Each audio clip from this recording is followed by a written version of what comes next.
Glad that's what you said. We're on the internet. Oh, is it time? Oh, okay. Hey, everybody. This is PeakD&D's monthly live stream. We are 3/4 of PeakD&D, and we are here at the Peak to answer your questions or just sit and talk to each other. That's probably what's going to happen. So Tony is somewhere to over your there, left. to my left or right, and Max would be to my right or left. My right and or left. And yeah, how you guys been? We've had a lot going on. It's a new year, a new PeakD&D. A new year and a new peak. Yeah, we've crossed the threshold. We're still far away from level 4, but yeah, the leveling system doesn't do well for like YouTube systems. Yeah, that have happened. YouTube algorithms and stuff. Yeah, but we're so we just we had a lot going on. We're in 4 digits though. 4 digits. That's nice. Nice to have 4 digits of subscribers. Well, it's weird. It's 4 digits, but now it's only 2 digits on YouTube, which is nice to see too. Yeah, once you go over that, they stop counting by it's 1. 1.1, not 958. Oh, yeah. Oh, interesting. Yeah, no, that's gonna be tough, man. When I do for me to do my new subscriber dance, I'll actually have to You'll have to look at the dashboard. Yeah, totally. I'll have to get into the inner workings. Or maybe it'll do better. It'll just stay at 1.1 until it's 1.2, and then you'll know 100 happened last time. And then I'll have to dance 100 times. Yeah, that's a workout. At some point, they start doing 2 decimals. Am I wrong? No, I think. I think that's when you're in the 6-digit range. Yeah, probably when you're up there. So what's that like level? Is that 15? That's like. Oh, I guess 100,000. Like 100,000. I don't know. Yeah, to be 6 digits would be. Let's see. You're somewhere in the level 8-9 version. No, 10, 11, I think. What's your guess, Max? Oh yeah, no, you like 13. Oh, that's challenge rating. That doesn't work. That's not. Oh yeah, this is it. What'd you say? 13. 12. Level 12 is exactly 100,000. So 100,000 will actually be like a really good one if and when we get there, because that's probably a good one for all YouTubers that they, like, hey, 100,000, but it actually lines up with the 5e experience chart. So that's cool. That's you get a plaque at that many. You get a plaque at 100,000. Dude, level 12. We're almost monetized, or able to be monetized. I don't know what's going on. It's all right. We'll be so powerful. We'll be so powerful at level 12. Now. So much influence. Maybe. Yeah. I think my cam is acting a little weird. Yeah, we'll figure it out. It's fine. I might have to switch. It's fine. I want to say shout out to River's RPG channel. That was pretty rad, man. Like, I think it's cool you made that video, and we appreciate the shout outs that you gave us. So thank you for talking about your group, and I think it's awesome that you did that, man. So thank you. And what video was that, Max? I have missed something. So if you go back and look at, I usually man the comments for Indeed that. Yeah, and I was going back and forth with him on the Session 0 video, and he was talking about his group and how he's got a very, actually he just put a video out about this. Like, we could probably put a link in the description, whatever. But it's talking about his group that's been together for 30 years, and there's a different, people have come and gone, and it ranges from 59 to 18. And I remember that conversation. I read through that. Yeah, it was just a cool, and so I made a comment about oh dude, you should totally make a video about that, and he did. And so I'm not the best with keeping up on the Kardashians. So, I'm terrible with that. And so I watched it today, and so I just wanted to say it was awesome, man. I appreciate that, and he was very kind to us and gave us some shout outs, and it was cool to hear about a group that's been together that long and all that jazz. So very sweet. Cool. That's awesome. And I think some of our ideas, at least on the Session 0, helped him do things. Yes, is that right? Well, he was kind of talking about how, man, look, you play a game with a group for 30 years, you can probably just hand wave the Session 0 stuff. Yeah, this is true.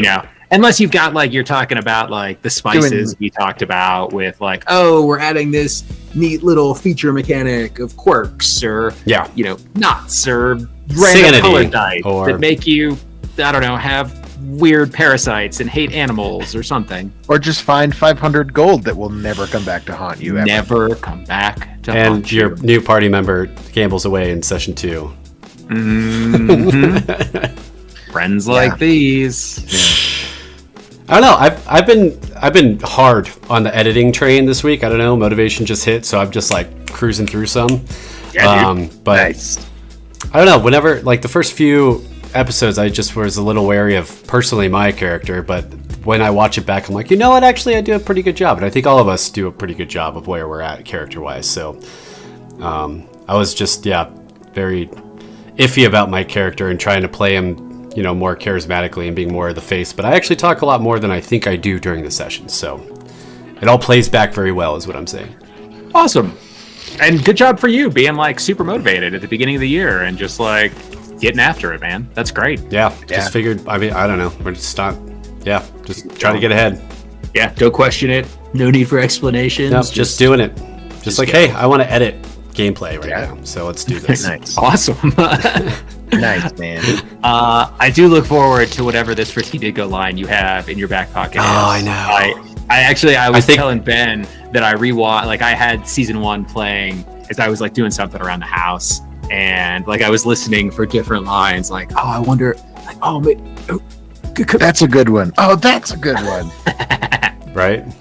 The one I'm thinking of is I would say very subtle, but I think it has the potential to break Ben. I know, because it's going to be so out of left field, but it's also like a good one. So, but we don't quote it on a regular basis. That's why I think it's going to be good. Sure. There's so many that could apply to. Oh, I know. It's going to be great. I just don't know. One day, if Matt Thompson and Adam Reed ever see our stuff. Oh, they will. It's going to happen at some point, and it's like, the connection's going to be made. It's going to be great. And they'll be like, my God. Do they have YouTube channels? We could add them. Just all the time. We should. Just every single one. No, that seems flagrant and gratuitous. Okay, we should do the one that we come up with our alternate names. Sorry, we're going ahead of things, but yeah. That's the one we should at them, because that's when it like... That's when it was like, okay, we make a lot of these references, but I was like, okay, now we're diving in. We're full dive into this now. There's no turning back. So Kane is learning this too, but Ben is also learning this as a player.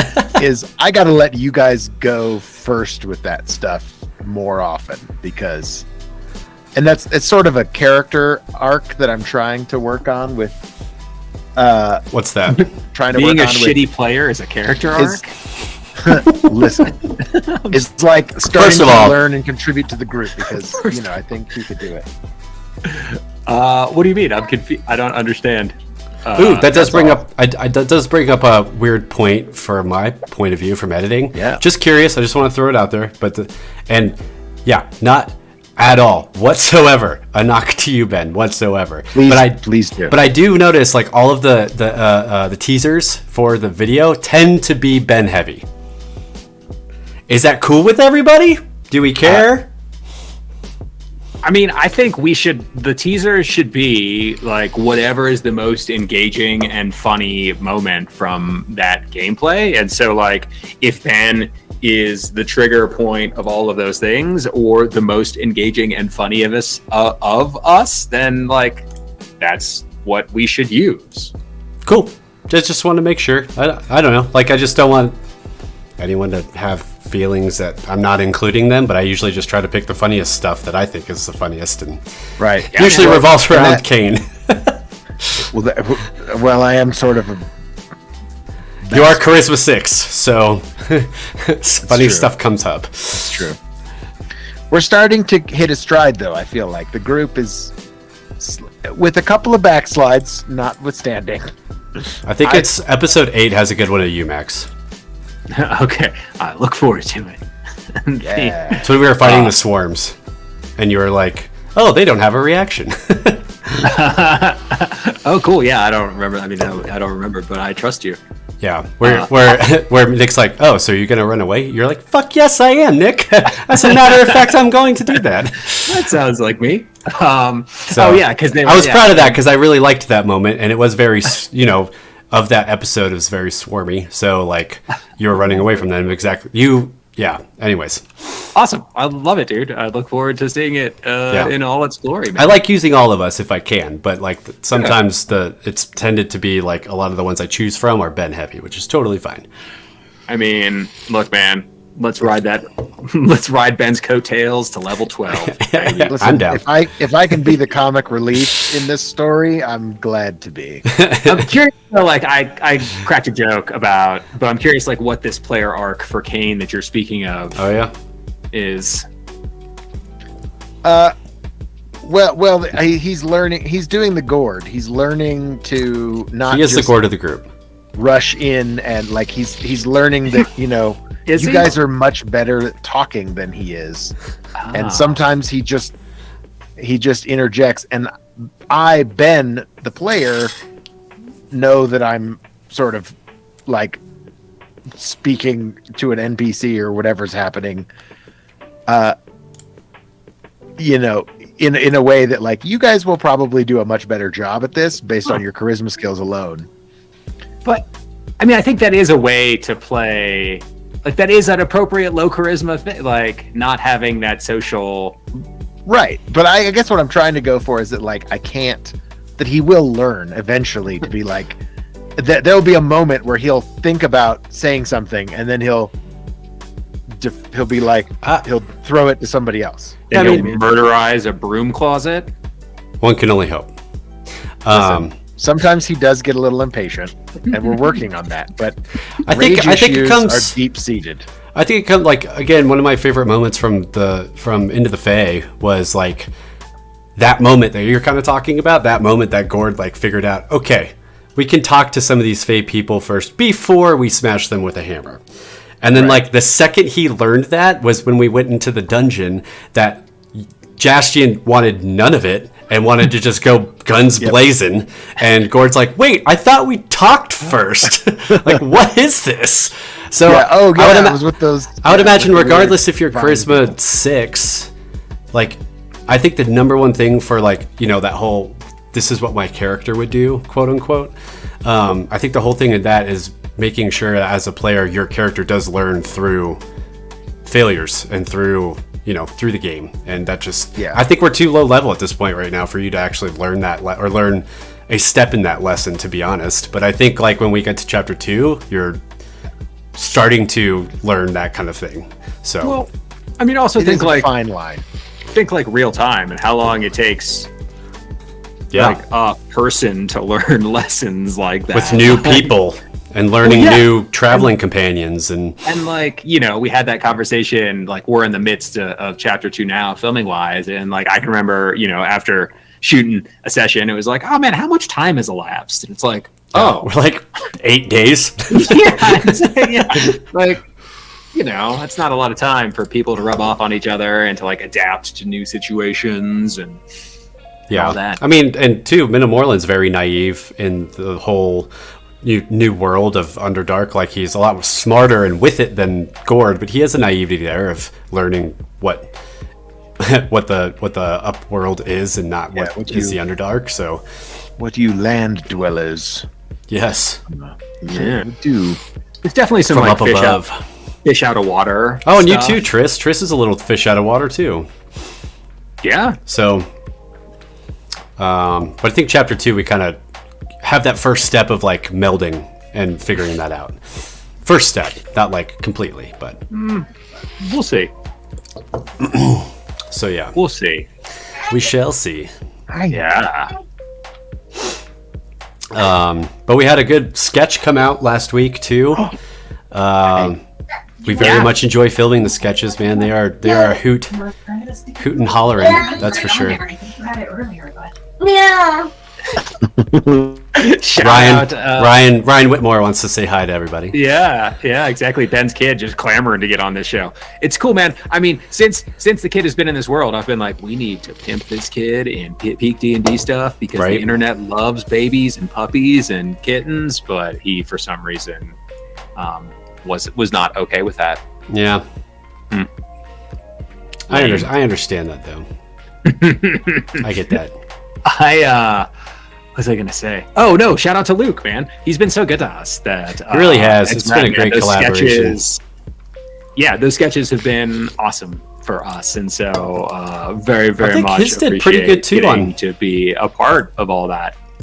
Yeah, absolutely. I think his side did pretty well too, if I'm not mistaken.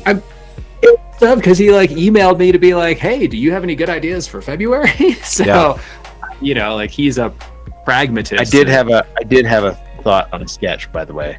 Which maybe we could work on it. Let's hear it, man. Let's hear it. So I thought about making a video. I want to introduce a new character. Oh. That maybe Tony could play. Oh. I can literally fly? The edge lock. No, just like the most emo, like edgelord warlock character ever. Who just always has a tragic story about his orphanage life, or like and then the ogres came and destroyed the like I don't know exactly how that fits into our world of sketches, but that was sort of like a fun character idea that I had. Do you just want Tony to do it because he has long dark hair? Because he has long dark hair. Okay. Yes. I'm kind of picturing a sense of like the South Park goth kids. You know what I mean? Like the world sucks. Sure.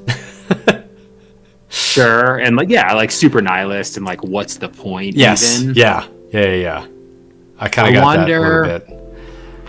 I mean, I'm down with that character. I don't know why I got that sense a little bit, but that's kind of what I pictured in my brain. Yeah, no, I think that's cool. I wonder what we could do, because like I think that's a good idea, but I don't know if that's enough to carry a sketch. Like, what would be the premise, right? No, yeah, I mean, I would agree with that sentiment, because a character like that have to have someone to feed off, or someone has to feed off of that. Yeah. So yeah, but and we have all those cool costumes, so I was thinking like it might be fun to like sort of live back in the world of D&D and do this kind of sketch. So you want us to be like characters again? Maybe. Like, I don't know if that works with Luke's half of the sketch, but maybe. I mean, he was asking us for ideas and pitches, so if we could at least like, reverse engineer something. Because it's kind of started as like gameplay at the table, right? Like how players play. Yeah, and that's kind of what his old ones were. That was sort of like his. He didn't like that format for a while. Luke didn't want to. No, not the format. But we could we could roll with like more like if we're playing characters, more of gameplay type scenarios that tables would come across to deal with. So, I mean, I don't know. We could always throw out like Kane, Minamorlin, and Triss, and Kane talks too much sort of scenario, and have a sketch on that. Well, like how to fix that, or how to deal with that from a gameplay standpoint. I mean, he definitely likes his Monty Core wig. He does. So I wonder if there couldn't be like some body. Well, Monty Core started with the Manticore bit, like the right. The murder hobos sketch. Right. But I was wondering, like, instead of like, if doing like some sort of, if there's a true crime angle that we could use for the edgelord. Well, how about a rival newscast? Interesting. Create a rival for Monty Core. Like a rival newscast, like what's like in Anchorman. When they have the big show. Yeah, that too. The Brawl, West Mantooth. But I mean, like, would it be like emo news? I don't know. Maybe Dip Dugan has a... Dip Dugan goes rogue and becomes his own. Well, we've sort of started down that road with this latest sketch that we're about to film, which we need to figure out when we're going to film that. But like, there's this resistance of our characters from both in and out of D&D world. Including YouTubers like Luke, who are fighting the Coastal Wizards. So that's how I was sort of thinking we might introduce the edgelock as like somehow Dip Dugan and Cletus have to go on a secret mission, and they're being led by the edgelock. It's just like to gather information or to infiltrate or who is the edgelock's patron? Panic at the Disco. Nice. I will say, I have a single Panic at the Disco album. I don't know, I forget what it's called, but I love it, man. There is a great. They're solid. Solid pop, man. Like, yeah, I mean they're pop punk. Yeah, it's not even like emo. It's like no, they're in that pop punk realm. Yeah, for sure. Anyway, it came on like this week, and I was like, man, this album is fucking good. Yeah, I hear nice. you. Nice. No, we could come up with a better patron for Panic. But I thought it'd be something like emo. I don't know. How about what's another Hot Topic? Hot Topic. Yeah, or I mean, like we could certainly at like music, for sure, is a good place, or like some sort of film. But Trepidation at the tavern. Instead of Panic at the Disco. But then I'm trying to think how we introduce, like, okay, look, man, we want the emo. Would you lock? Edge lock. Edge lock. Speaking of, we have a Chris C is in the chat actually, and he what's up, Chris? Maybe a connection to the rules lawyer, where edgelock person fights for being a warlock but has no patron. I see. Like I'm trying to be a warlock without having a patron. He's still trying to patron for his powers. Maybe, or I don't know what else I would be suing, but I'd be like, can't I just be a warlock without a patron at all? Yeah, it's kind of what I mean. An archdevil of Hot Topic would certainly fit that bill of someone who would enter litigation to keep your powers. Oh my God! Now I just want to see all of us dressed. I love it. Archdevil of Hot Topic. Do I have to go shopping at Hot Topic now? All right. Hell yeah. Oh wow! But it's got to look like sort of weirdly medieval, but also like Taking Back Sunday on a T-shirt. You know what I mean? Oh wow! Well, I mean, with enough me some Taking Back Sunday. Yeah. Again, I live in Denver now, so like Hot Topic's like around the corner. So yeah. That's interesting, Chris. That's rad, man. I appreciate you getting in on this conversation. suing my patron. But then we need the rules. But then we need. Well, yeah. Well, and that's the thing. Well, and I mean, like maybe Nick, maybe Ben, or Matt, I guess either of you. Maybe either of you are like Nick's, like, what's it called? Because like, it's Santiago, Gygax Santiago. Yeah, so maybe someone's Santiago that comes up. Or one of us is a Gygax, right? Yeah. Like Nick I was thinking like Nick's intern. Like, I'm Nick's intern. Like, okay. Paralegal. Yeah, could be a paralegal, like just a really weird job for a really weird dude. Like he's just like, hey, your stuff wasn't filed right, so I guess I'm gonna have to damn your eternal soul now. So it's no big deal. Maybe that's edgelock. That's what I'm saying. Like maybe he's the paralegal at the office. It's just this like emo kid who's just like, it was a gift. It was like the kid in you Wedding Crashers? Wedding Crashers, yeah. God. Oh my God. God. Dear Lord. Where are we going? Kind of weird. We're going down a great path, is what I'd like to say. But no, I do think so. Like, look, if we want to go that route, like, I do think like someone else could be a Gygax or a Jones, or a Santiago rather. Well, Santiago is a reference to Pablo Santiago. Like, true. There could be. So someone could be Pablo. Santiago. Yeah, there could be his uncle. Many. Sure. Pablo's it, or it's another Pablo. Kind of like the paralegal idea, though. Like this guy's just thrown in there, like not actually having to do a case. He's just like sits in on the cases, but which would kind of make sense because Pablo was actually in the crowd last time in the background, so he was taking notes and stuff. His partner. I did like what you did. Pablo was actually in there twice. On accident, but whatever. He was on both sides. But that actually makes sense to Pablo, right? Because he's like in every realm all the time. So everywhere, all at once. He was like behind Nick, so you couldn't really tell. But I did notice. I was like, ooh, I put him in there twice. Anyways, the jury. No, I thought it was awesome, man. I just wanted to compliment you on that, like in front of everybody's. I loved how you like fleshed that out, and oh, thanks, man. I thought it was rad. That was great with those edits.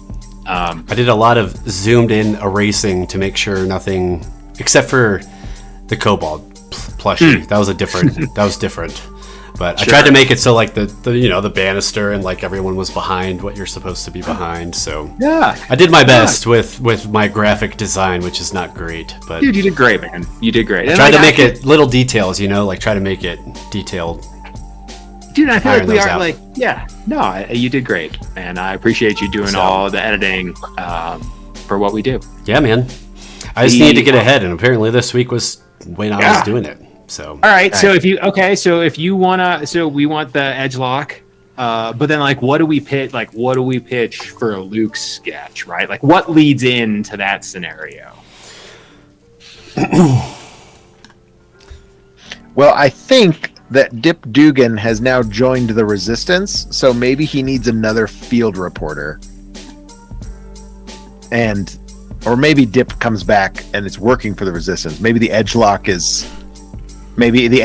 is a new, like, T. Barnabas Jones-esque.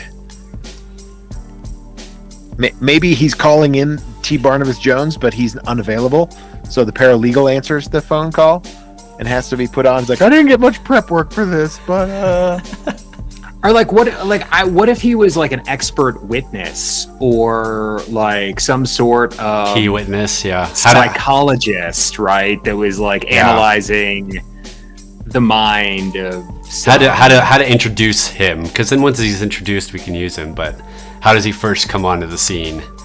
With Monty is sort of the idea of the question. I guess that would make sense. It doesn't have to be, but I'm trying to think of like, okay, so like, look, so Dip Dugan's a field reporter, right? We go to T. Barnabas Jones for legal stuff, but for reasons that might not be something we're able to do for a little bit. So then, like, thinking in the realm of a newscast, like what sort of cutaway, who else would be there? Like, what sort of expert would they talk to? Yeah. And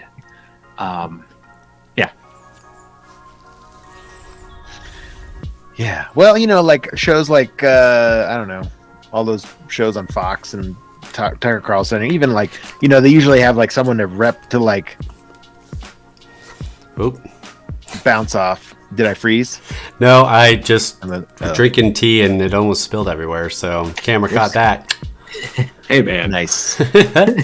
We're all at home. Like this, it's fine. Yeah, man.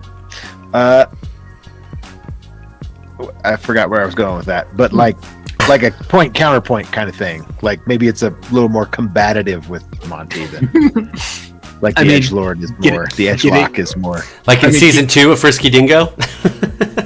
Yeah. Within Hagar Pants Arena. Sure. Yeah. Or we give them like 2 words to say. I mean, everybody knows the trope of the coffee lock, so maybe he's like an emo kid at a Denny's, like just drinking coffee. Like, now who's for Denny's? Like, who's for Denny's? Maybe maybe he just like has a little jittery, like sort of like Tweak in South Park. Oh man, now we got. Hey, what's up? Now there's a lot for what's like up? Jittery Tony / emo things. Yeah. Well, I think like ideas. How much coffee do I have to drink to get into character? Seeds. Yes, very method. Seeds have been planted, right? So like, let's give the subconscious a little time to marinate on that stuff and see what comes of it. But I like that idea. I think it could be fun. Maybe he's Monty Core's. Maybe he's not a paralegal. Maybe he doesn't work. And I like that idea. Yeah, or if maybe it's like Bruce Almighty scenario.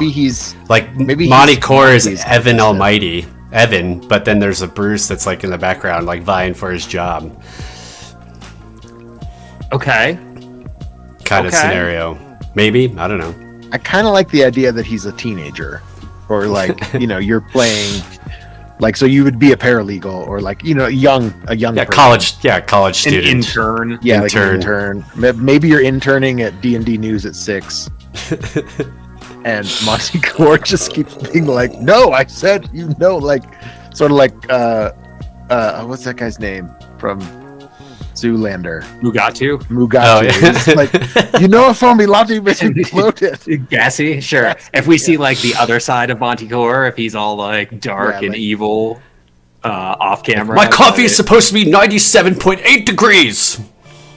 I don't like know. the diva that Monty Core is. Well, it's like, I think it would be fun to see Monty Core off camera, because we've only seen him like on. You know what I mean? Yeah, that's true. And I feel that's like it would give an point. opportunity for Luke to stretch a little bit too. Yeah, and show us another side of Monty. And maybe it's a little like Anchorman-y, but I think it would be funny. He's like, I like scotch. Not that specifically, but bits like that. Just let him have some fun. I mean, like when the cameras aren't rolling, they're like, and we're clear. Edge could the edgelock be like his kid? Like his stepson. It's got to be his stepson. Are you off air now? Can we go? Like, I'm really sorry. I'm really hot sorry, topic. everyone. I had to bring my stepson Anton here. Like, can we go to Hot Topic yet? I wonder how. From like the logistics. You just want to go see your patron. Like, he's like, yeah. How am I going to be a powerful warlock if I can't commune with my patron at the Hot Topic? You just want to go because that girl behind the counter gave you the eyes. Well, you're not my real dad, Monty. Yeah. Well, you're not my real dad. And then you could push a bowl of cereal off the table, and your metamorphosis would be complete. But then, what would happen? I don't want to go to Hot Topic just as much as you do. But the reality is that's our last bowl. But then, is Monty Core part of this resistance group that you have written in?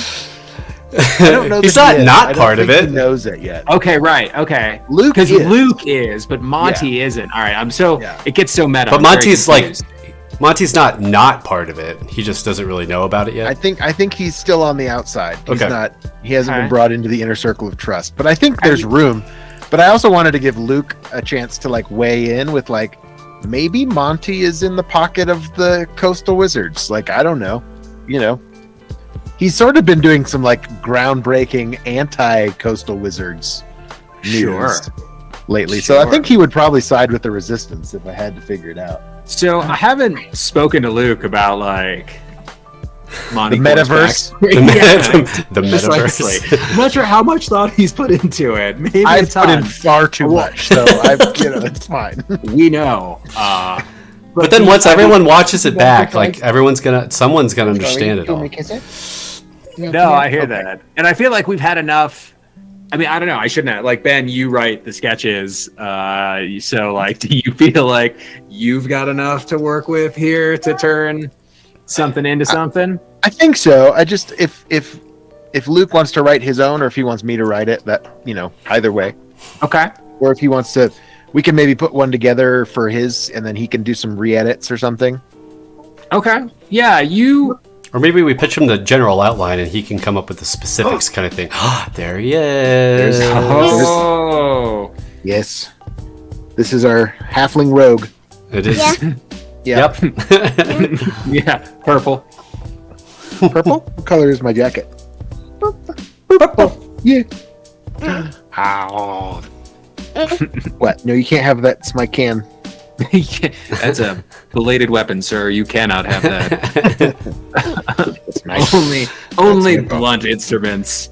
Yes. Bludgeoning damage for the kids. Yeah, that's the microphone. We can.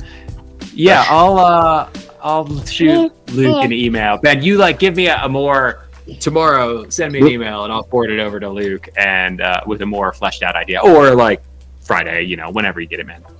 Okay. Yeah, I will. Great. I shall do that. Great. Good job, buddy. Sweet, and then we'll be way ahead. Maybe. Well, not way ahead. Well, I don't know when he wants it to come out in February, but 25th. Yeah, I think we've said on the last Saturdays of months. Yeah. So, which is great. I just think the January one was the weird one, just because of Christmas and holidays and all that stuff. So. Yeah. Yeah. I'm hoping that now I'm in a good place that when that comes up, I'm not going to have to edit an episode on top of that. So sure, man. That's also true. That's a good point. Hopefully we can keep this pace and I mean, I'm planning to keep my pace and try to get everything that we've filmed so far done. Nice. In the within the month, not It would be nice to come back and have. I mean, obviously that's entirely dependent on you, but I think that would be awesome.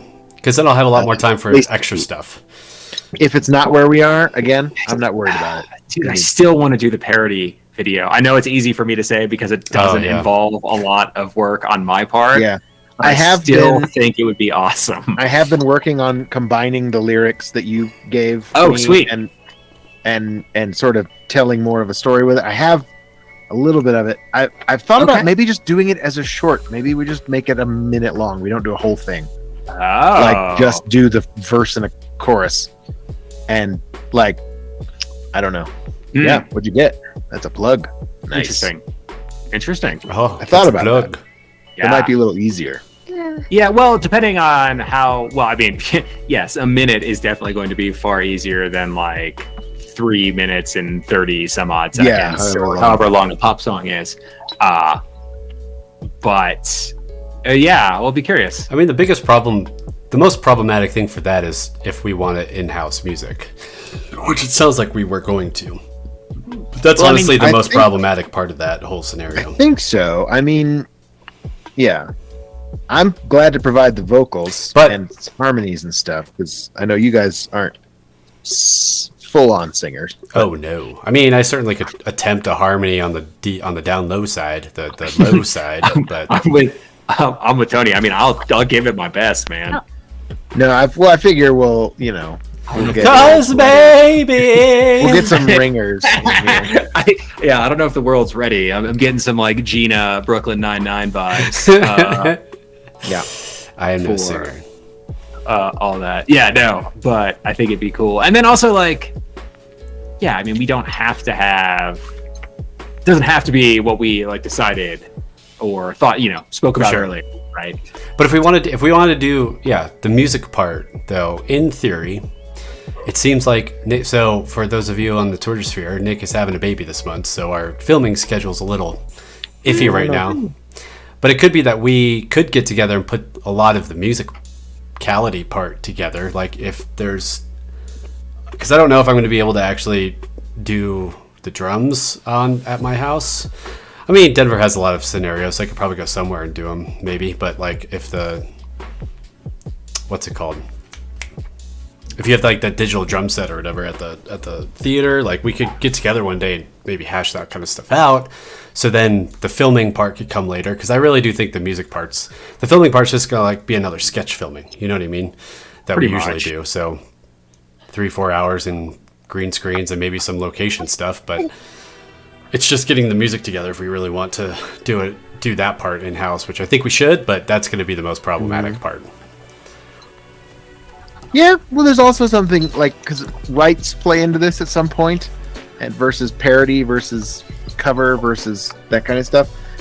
True. So I was thinking about it, and it might behoove us to like find a way to purchase the rights to a track or something. Well, I think then we could do there's a few things. I mean, as far as a cover song is concerned, just a cover song, not a parody song.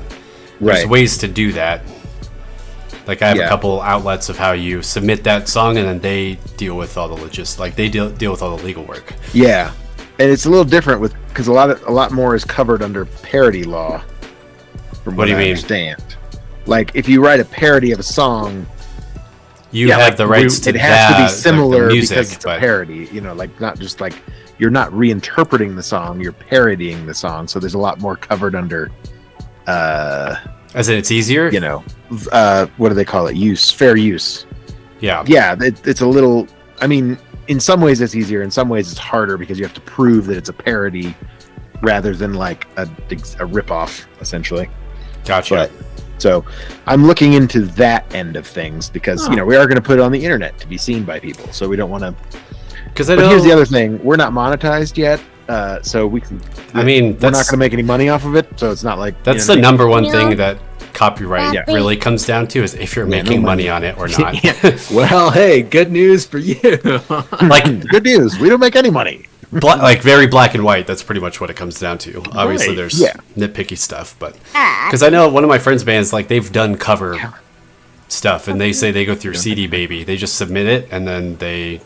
Like all the legality and stuff is through like 3 different acts, and like 97 or 92% of music or something like that is under all that. So like, I guarantee you that song is probably under that 92%. No, I'd be shocked if it. Yeah, no, and so like, why not just like? So it's like you submit it, but then all the legality is in there, and then you get the Spotify link or whatever, and the waveform or whatever, and then you're done.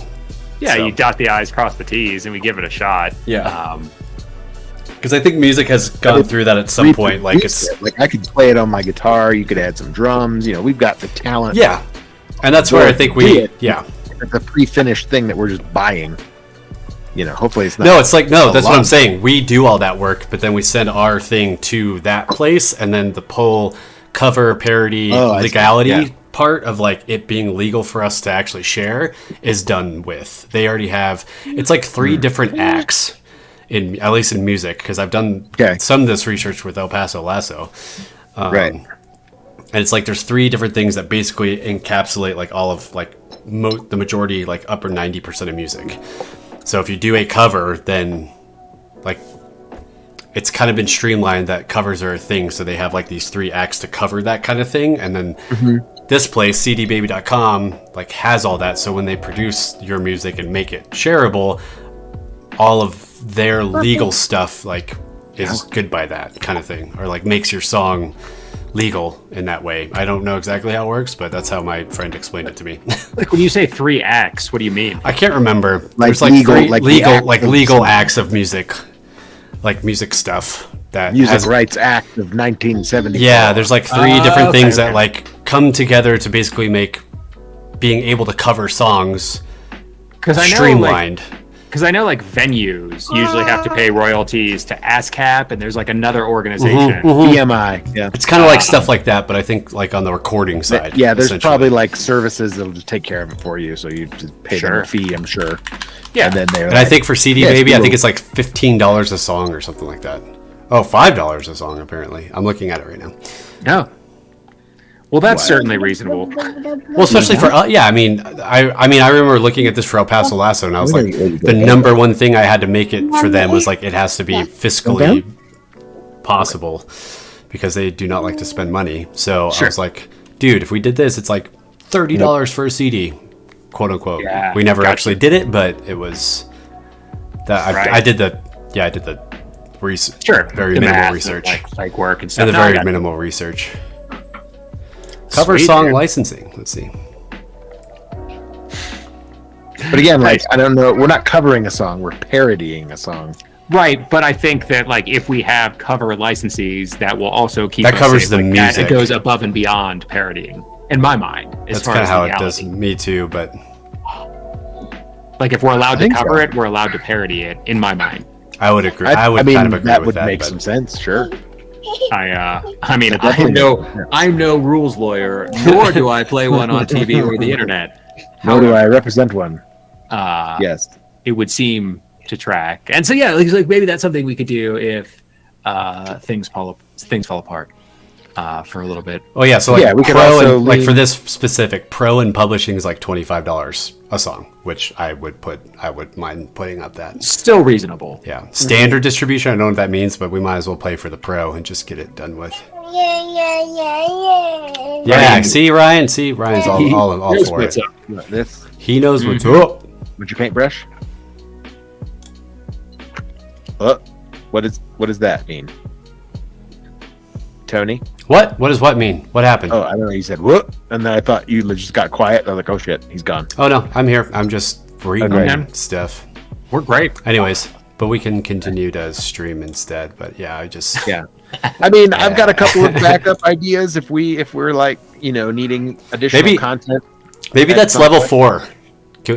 I know that's way out, but maybe that's our level 4. At this rate, that could easily be 2024. I know. So let's keep working on it, but like I still think it should be an April Fool's video. Oh, I mean that's doable.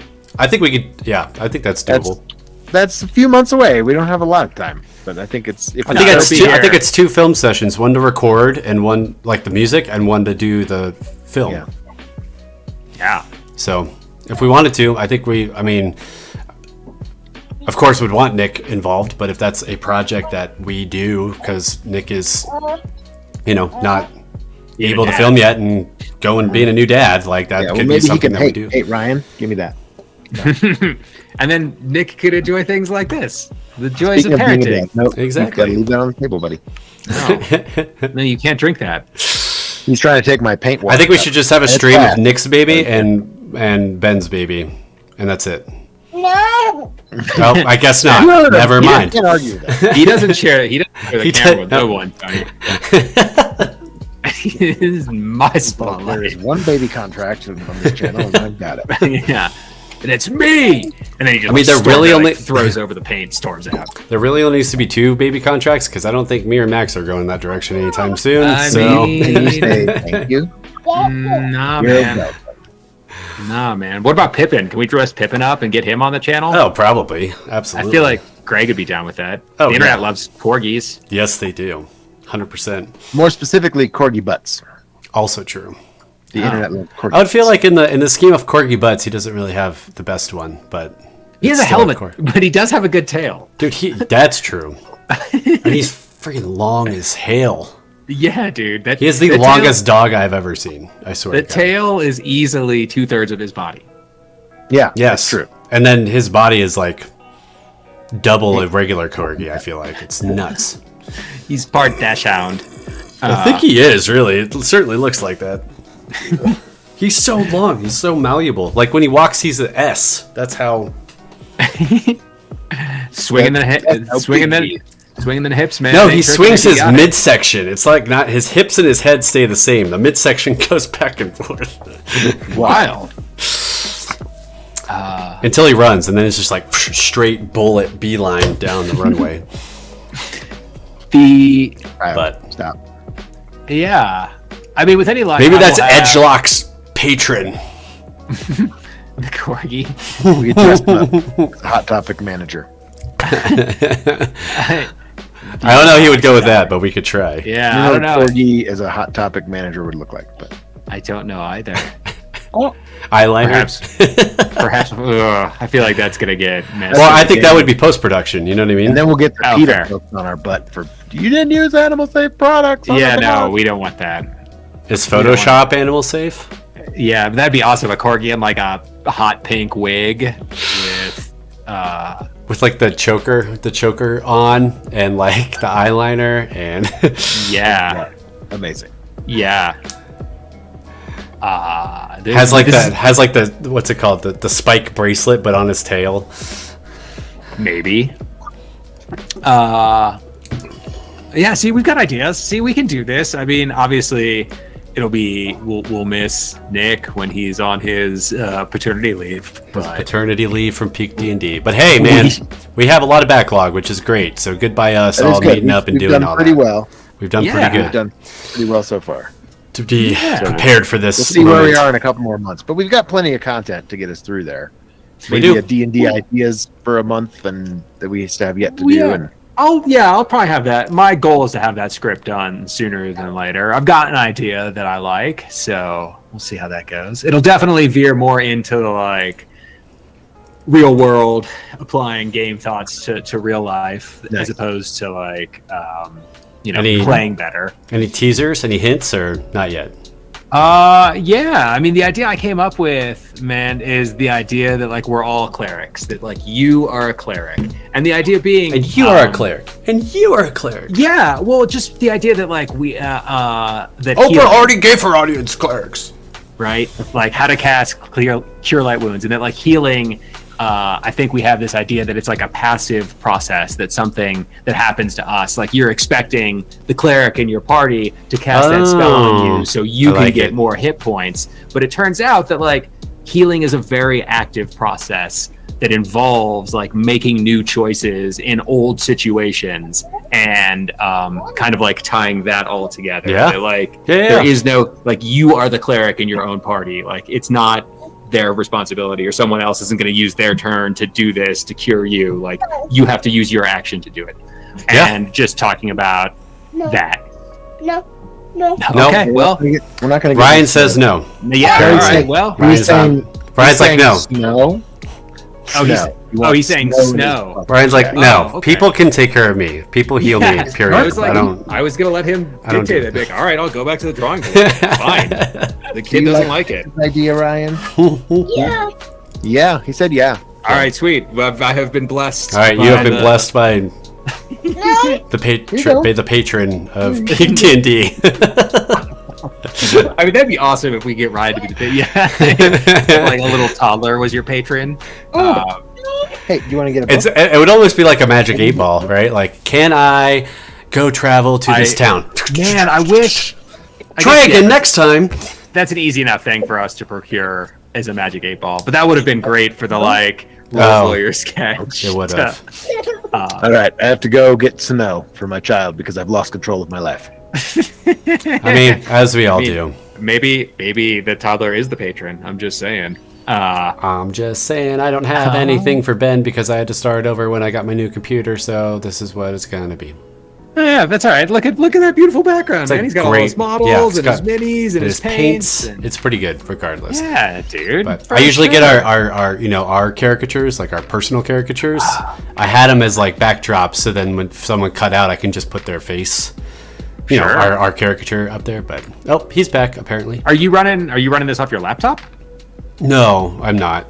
This is off my desktop. Got you. Desktop.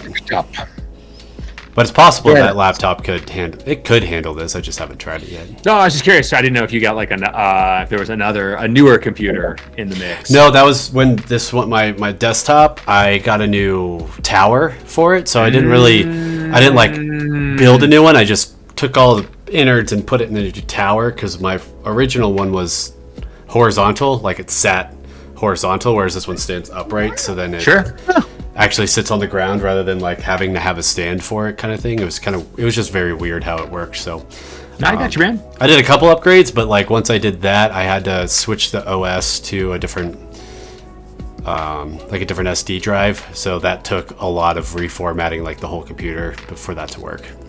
Yeah. Which then I lost out. Like not lost, I backed it all up, but then I had to re-download all the things, and OBS doesn't keep all your stuff. Like all your scenes and stuff, so I had to rebuild all of them. Not a big deal, but like I didn't realize that until like the last stream we did. I was like, oh shit, like this is square one. Whoops, okay. Sure. But now I've noticed that I can save scenes now. And I can like I've like was able to send them to my laptop and then add them to my laptop. So then, that's like backed up. Yeah, and like easy. Nice. If I have to do that again, then I can just like drag and like I can load them in, and then it has all the stuff. So sure. So I'm curious. This just kind of occurred to me as we're like getting toward the end of the stream. Where did we leave off in gameplay? And I'm not speaking about like what we've released, but like what we've actually filmed. What was the last thing? I know this. We finished. We went into that dungeon, the larder thing. Yeah. Thing. I think. Is that where it ended? No, we fought the. Yeah, we did. We fought the wizard that was in there. Yeah, there was a wizard that was in there, and we fought him. Yeah. He was like a druid. It was definitely. He was like a necro druid. He was a necro druid. He was a spore druid, is what spore druid. That's what he was. But then, did we do something after that? I don't know. You want me to look? Or did we end it there? No, you don't have to, man. We left. Too late. I'm already looking. Heading back from that place, but we didn't get back yet. Okay, I'm assuming there's some XP and possibly a level up coming. Is that and then 4? We have 5 now. We'll be 5 when we. Yeah, so we defeated the wizard, and that's all there was. That's all there was. There was the ice weasel. Right. Yeah. Okay. Cool. Yeah, it just occurred to me, and I was like, man, because I scrubbed all the way to the end, and it's still at the. The battle cam. Is still like we just moved. Someone just moved over there and did the final blow, and that's it. Yeah. So. If there's a couple of I don't know if there's a cliffhanger. I don't know if he left like a. But wait, there's something else that's like about to happen. Not particularly. I don't think so. No, because I remember there was like some information that got revealed in that fight, and so. But not as like not as a stinger though. No. Yeah. I think that's the info for us to chew on. Yeah. Yeah, so we'll have to figure it out as we, when we pick up, we won't be in a terrible spot because we're heading back to the city. Yeah, no magic. Yeah, not terrible at all. Well, I mean, we'll be in a place where we have, there can be a little bit of a break. I don't think it'll break the cohesiveness of the story. Thanks for hanging out, Chris. Yeah. Oh, and babysitting my kid with me. Appreciate it. Oh, he's going through our first campaign still, which is pretty cool. He's having a blast through it, so that's awesome. Oh, that's awesome. Yeah. So, into the Fae. Campaign 1, pretty solid. It was solid. This one's shaping up to be though, man. I'm excited. Yeah. Oh, this one's episode 10's fun. I'm excited. I forgot about episode 10 actually. So which one is 10? Reginald the butler. Oh, right. Sure. Comes back. Yep. That's I'm good. I got you. But it's like a super interesting one. I totally kind of like forgot about that. And I was like, oh yeah, that's a whole whole other side thing that kind of opens up. We don't explore yet, but that's there. It's there in the world happening. So dangling. Nah, it's one thing. Like we've all played, and I like him. He's a sweet character. Kudos to Nick on that one. Ben, did you finish a Nick campaign? I think he dipped out. If you count Beyond the Feywild, yes. Well, no, I mean like an original. No, I don't count Beyond. Well, no, I have never. I have okay. not. Okay, that's what I thought. I was trying to think of like the way that the group shifted and like how people was came it the and one went. that wasn't Age of Worms, was it, that we played through? The first one that we all played through with him? No, there was one ahead of that was kind of like in the desert where we started out as gladiators. That was right after Dave's, right? And yeah, totally. It was like the first 3-5 campaign. Yeah, I think that was my Paylor, Praise Paylor. That was the Bards. I think so. Yeah, that's when you kind of dipped out halfway through or something like that. No, the Bards was Dave, I believe. Yeah, the Bards was Dave. Because that was your Paylor priest. Because that I don't remember. Because Tony, that was your character where you just had all the different levels. Yeah, and I accidentally proved to Nick that multi-classing was viable. I remember that's how that, because it was my first one. I was like, I don't know. I kind of want that skill now, and I was like a level, I don't know, 12 sorcerer, level 5 druid, level 2 rogue. Like I was all over the place. And he was like, "How did you build that?" And I was like, "I don't know. I just wanted cool stuff, and it worked." He's like, "No, it worked really well." I was like, "Well, yeah, there we go." Yeah. Not intentionally. He was not into multi-classing 3-5. I remember that. And he's like, "No, this character pretty much proved me wrong." I was like, "Sweet. I didn't mean to, but sweet." You want to say goodbye to everybody? No, Ben, you're definitely in a treat for start to finish. Yeah, I can't wait. You say bye-bye. It's just about time to wrap up. Yes, it is. Papa. Yeah, that's Uncle Max. Well, like all the stuff. You can't see Uncle Tony, but he's around there. Yeah. I have not. I think Nick's campaign was a different character. I don't think that was Paylor in Nick's campaign. That was Dave's campaign. I think that I was priest of Paylor. I could see that. I'm pretty sure he went around with those bards. Okay, yeah. And that was the whole, like, there was a big fight at the end on the temple, and I was like feeble-minded, and I started throwing my own feces. Rosalita. Yeah. Rosalita. Bye-bye. Yeah, we got to get you ready for bed. Ballad of Rosalita. Ballad of Rosalita. Indeed. That's the name of this campaign. It's got to be. You got to have a campaign named that. I like it. We do actually need a name for this campaign. We really do.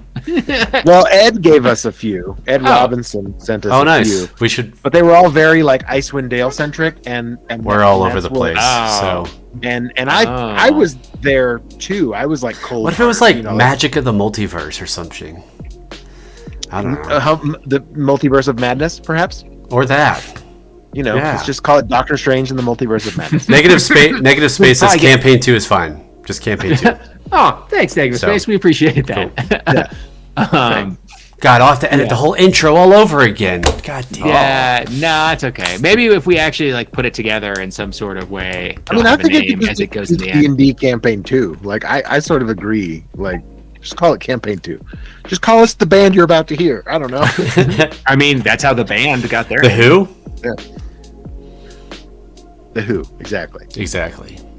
No, Sure. the band got their name because they were just the band. Right. I forget what like the other name. I just watched the Last Waltz not too long ago, but they were talking about like all the things they tried to be called, but then people just kept referring to them as the band because they were backing Dylan, and so they're like, yeah, we're the band. Yeah, we're the band. Beyond the Feywild.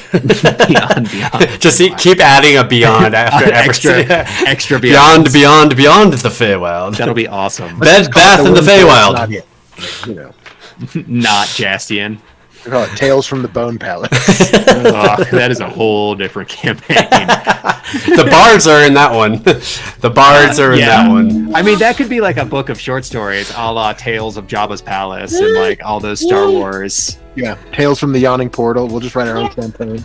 Yeah, there you go, man. I like it. It should be all of our one-offs. Is that a good idea? Yeah. That's the spin-off, Beyond the Feywild. I like it. Beyond the Feywild.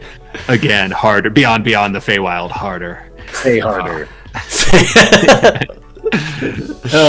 Feyaning. The Feyaning. I like it. I like it. But there are no Fey in this one so far. So far, no. I said so far. It's sort of about, I don't know, like the origins of magic. But we're also like skipping multiverse, like metaverses and stuff. So that's why I was like multiverse of magic. I mean, it's the entirety of the realm. Like, we're all over the map as far as further from the Feywild. Slightly removed, but Feywild adjacent. I like this. We should just do this.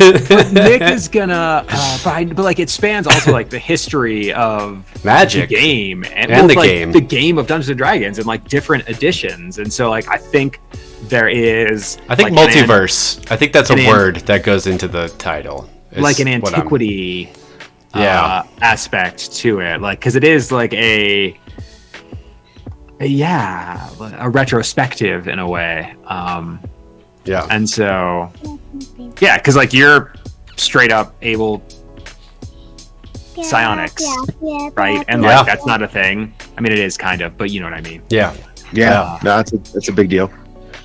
And so and we're going to be introducing some stuff from older editions into our 5e characters. And, you know, like that just from gameplay mechanics. I mean, Quentin and Quinn and more homebrew stuff in this campaign for sure.